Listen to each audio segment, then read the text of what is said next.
The Sankofa link is quiet today. Calm. For once, I'm not reaching across the dark to tell you about somebody else. This transmission is just me. But please, pay attention. I can only send it once. That part never changes, no matter who the story is about. Here is transmission 007. Let's keep exploring who could you be if you were never interrupted. I've spent these transmissions telling you who every piece of this collection is for.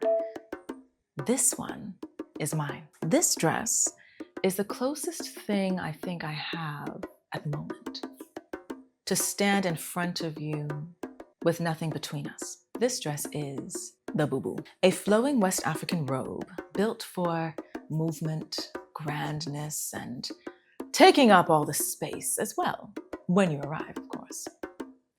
And as always, the full history about this is in the newsletter. And here is what makes this one different from every other transmission I have shared with you. Every other traveler has a frequency that does not match their garment. I kind of made a whole language out of naming those splits for you because it's kind of part of their story of what they have to learn on this journey. But I don't have to split. Purple is my frequency, and the dress is purple. Purple is the color of the threshold between the past and the future, which you will start picking up on once you start traveling back and forth with me as well. And that's where I live. I'm always in between, a narrator and a character traveler at once.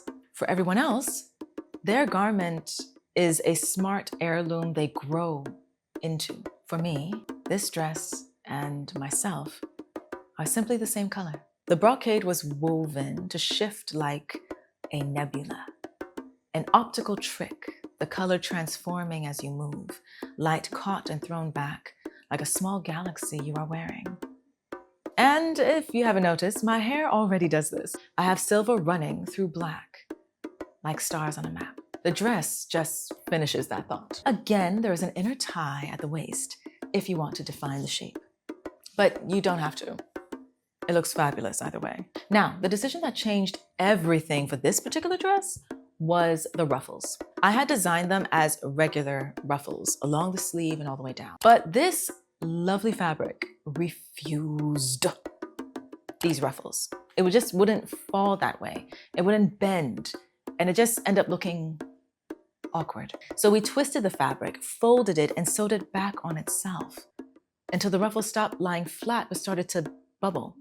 Almost like it's holding air, taking up space, and even like lifting you off the ground. Okay, maybe that's too much, but lifting you off something, almost like you're in mid-orbit. You get where I'm going with this? And this gave the whole dress this like futuristic feeling.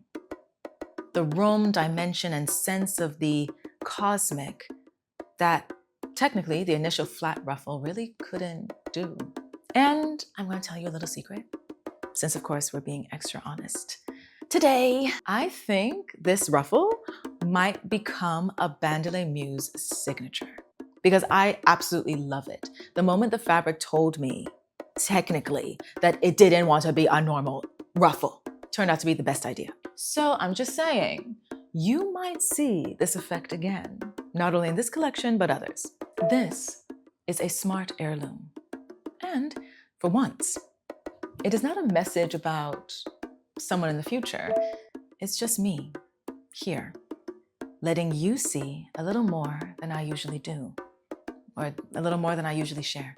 Now, let me ask you, what part of yourself have you folded up small and quiet because somewhere along the way, someone interrupted you? And who would you be if you finally let it unfold? Everything here that I've shared with you, again, is only the surface. As always, I have not told you everything. I never do. The rest is in my newsletter. More of me than I've shared so far from this story. Transmission 007 of the classified files is live. Join the transmission by subscribing to my newsletter so you don't miss another classified file. The Sankofa link is still calm. I think it knew this time this transmission was different. I'll send you the next transmission soon.